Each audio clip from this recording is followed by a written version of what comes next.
toute cette semaine, c'est Elodie, la chef du caveau à brûler, qui s'occupe de nous. On va réaliser la 4e recette de cette semaine, le dessert. Donc elle est partie sur un cheesecake avec de la madeleine de Liverdun. D'accord, à comme la base, Mirabelle, c'est ouais, ça ouais. D'accord. Mirabelle et Provence avec lavande, c'est ça que tu me Petite disais. note de fin d'été, c'était ça en fait l'idée, c'était de rappeler l'été.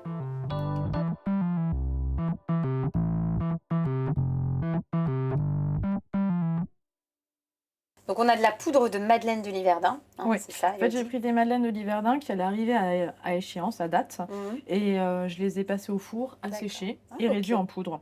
L'idée c'est d'utiliser en fait les restes de biscuits qu'on peut avoir. Donc là c'est de la madeleine de Liverdun à la Mirabelle pour avoir cette note de Mirabelle qu'on va accentuer avec une petite pointe d'eau de vie. D'accord. Mais on peut avoir un biscuit de Savoie, une génoise.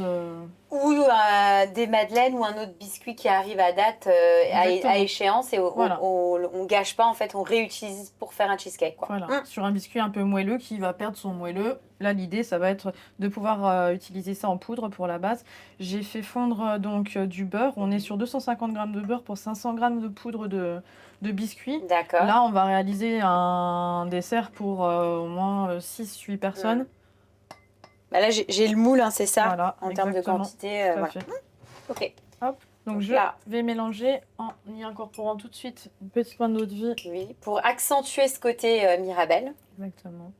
Et là, l'eau de vie, t'as mis quoi? Alors, j'ai mis 4 centilitres au pif, je pense. Voilà, c'est quelque chose comme ça par rapport à la masse aussi. Il faut quand même que ça parfume.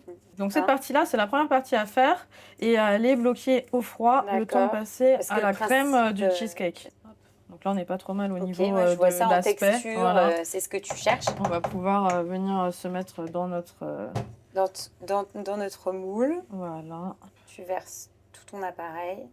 Et là, l'idée, c'est d'écraser au maximum pour avoir quelque chose de très compact. Moi, j'ai avec la Maryse, tu vois, hop, je repasse un petit coup. Ouais, super. Mange pas de pain. Mais ça, c'est vraiment, tout le monde a ça chez soi. Ça rien d'acheter un truc spécial pour dire, oh, je vais aplatir avec je ne sais pas quoi. Hop, voilà, on est pas mal. Et après, on le bloque au frais. Ok. Donc là, on va réaliser notre crème, à cheesecake. Donc là, tu as mis quoi comme... Donc je suis partie là sur 500 g de fromage frais. D'accord. Tu prends lequel toi? Alors là, c'est mon petit producteur qui me l'a fait, mais on peut partir sur la marque classique du Saint-Mauré, Philadelphia et je ne sais quel autre. Mais toi, ton producteur te l'a fait et voilà, ça avec ce petit goût un peu salé, hein, c'est l'objectif. Un fromage frais légèrement salé. Exactement. À ceci, on va ajouter du coup 150 g de sucre. Oui. Et 2 cuillères à soupe de farine. Vas-y, je te laisse là. Ah, je le mets. C'est ça? C'est la quantité exacte? Ouais. Je mets tout alors? Ouais. Je commence à la spatule pour détendre un peu. Et puis après, on ira avec le fouet. Parce qu'on va incorporer aussi les œufs à l'intérieur. Hop, notre appareil va monter à la cuisson. Donc là, tu mets. Hop, du coup, j'y mets les 3 d'un coup. Oui. Je nettoie ma Maryse et je vais passer après au fouet. Hop. Et donc là. Et après, on finira avec la crème montée. Oui, donc tu as monté de la crème là, au préalable. Millilitres, oui, de crème montée. Ouais, pour apporter vraiment quelque chose de léger, un petit côté aérien, quoi. Très souple. En quantité de fromage, tu m'avais dit que tu avais mis combien? On était sur 500 g. D'accord. Et alors ça, c'est de la fumée, on va travailler sur la lavande. Ouais. Du coup, c'est de la lavande du jardin du restaurant, donc en non traité, qu'on va du coup pouvoir mettre dedans. Donc, parce qu'en bouche, ça va se sentir un peu, mais ça sera intéressant. Tu verras. Ok. Mais effectivement, à la cuisson, ça ne sera pas quelque chose de dérangeant. C'est quelque chose que j'ai déjà testé. Et ce que j'aime, c'est que voilà, qu'on voit vraiment, quand on parle de la fleur, il n'y a que la fleur qui va... Oui, parce qu'en plus, visuellement, on va le voir quand on va couper. Oui. Donc là, c'est bon, on va le couler sur la base. Hein. Oui, tout à fait. Là, la base, elle a repris au frais. Oui, l'idée, c'est pas de le laisser longtemps, mais que ça reprenne un petit peu, quoi. Exactement. Hop là. Super. Et donc là, on l'enfourne. Donc 180 pendant combien de temps, là, Elodie? On va partir au moins sur un bon 40 minutes. Hein. D'accord. Donc ça, c'est parti. Ouais. Tu en as préparé un d'avance et on utilisera celui que tu as préparé. Donc là, on a fait fondre un peu de beurre. Elodie, tu mets donc tes figues que tu as coupées en 4. Ouais, les dernières figues que j'avais à disposition. Je les mets. On va les faire rôtir gentiment.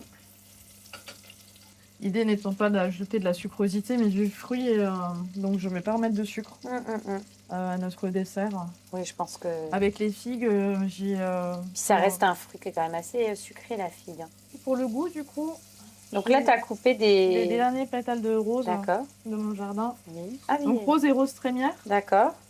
Et on les met dedans. Oui. Je mets ça aussi ou ça ira? Bon, vas-y. Ok, super. Je garde les grosses pour le dressage. Ok, je garde celle-là. Voilà. Okay.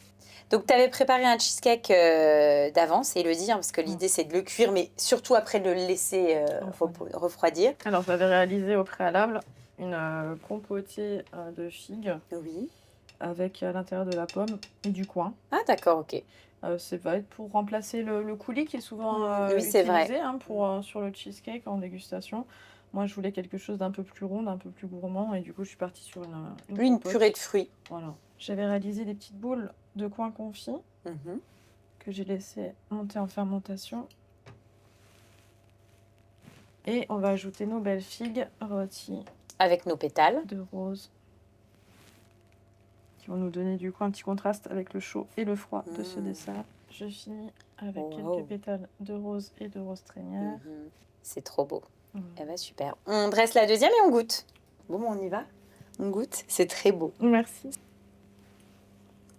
C'est vraiment bon. En fait, alors c'est rigolo parce que je trouve qu'on sent bien la mirabelle. Et le mariage mirabelle, figue, coin, en fait, c'est un mariage entre la fin de l'été et l'automne, pour le coup.